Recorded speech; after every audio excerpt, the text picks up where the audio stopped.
Saudara-saudari dalam Kristus, jumpa kembali dalam Lilin Sabda 25 April 2024 yang merupakan Pesta Santo Markus Penginjil.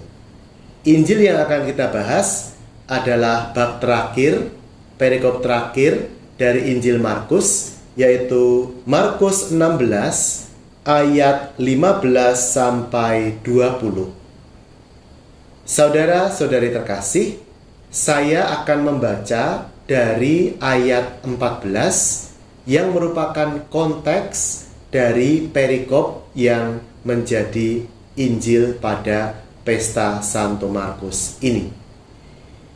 Akhirnya ia menampakkan diri kepada ke-11 orang itu ketika mereka sedang makan, dan Yesus mencela ketidakpercayaan dan kekerasan hati mereka, oleh karena mereka tidak percaya kepada orang-orang yang telah melihat Yesus sesudah kebangkitannya.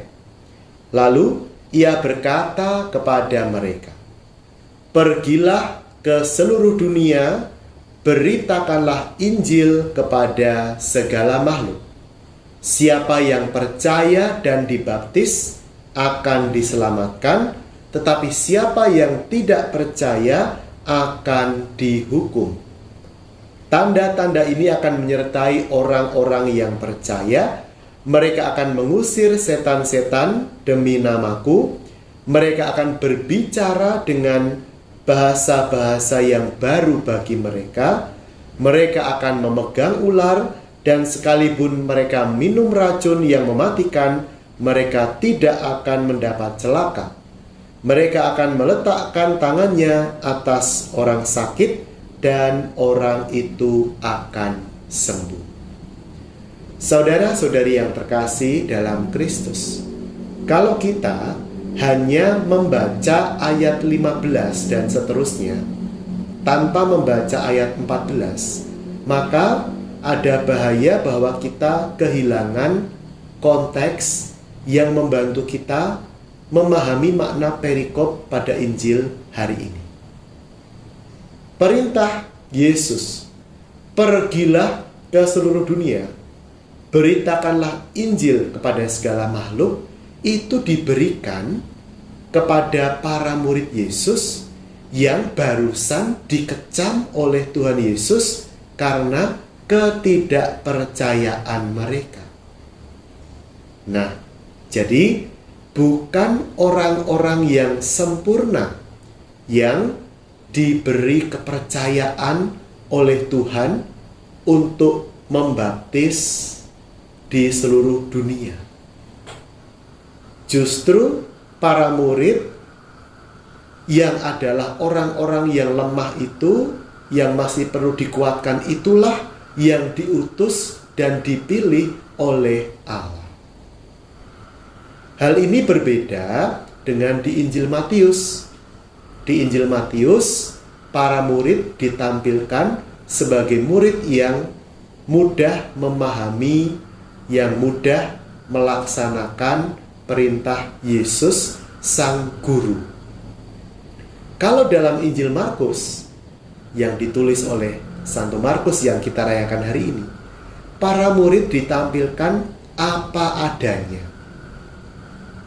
sebagai orang yang jatuh bangun, orang yang tidak percaya, orang yang masih harus membina dirinya, orang yang sering ditegur oleh Yesus dan sebagainya.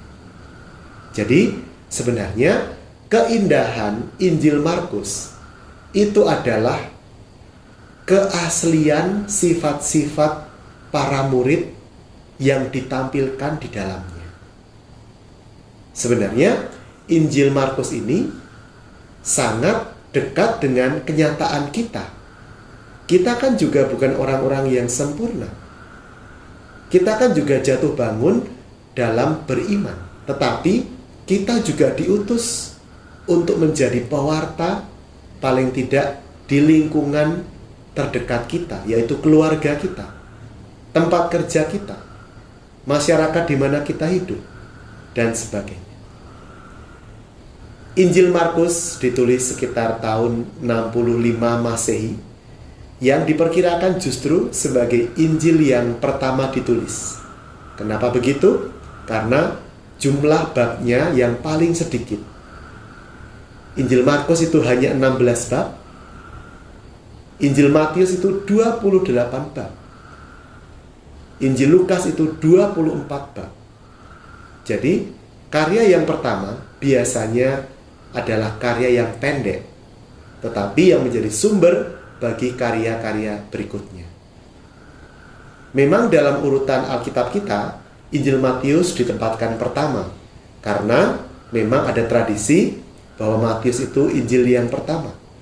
Tetapi ilmu Alkitab di abad-abad terakhir semakin meyakini bahwa sebenarnya ada juga teori yang kedua yang juga masuk akal, bahwa Injil Markus adalah Injil yang pertama, yang nanti menjadi inspirasi bagi Injil-Injil yang lain, terutama dua Injil sinoptik yang lain, yaitu Injil Matius dan Injil Lukas. Kita bersyukur atas Santo Markus yang menulis Injil yang otentik, yang pendek, tetapi menampilkan wajah-wajah asli dari Tuhan Yesus dan para muridnya. Tuhan memberkati kita dalam nama Bapa dan Putra dan Roh Kudus. Amin.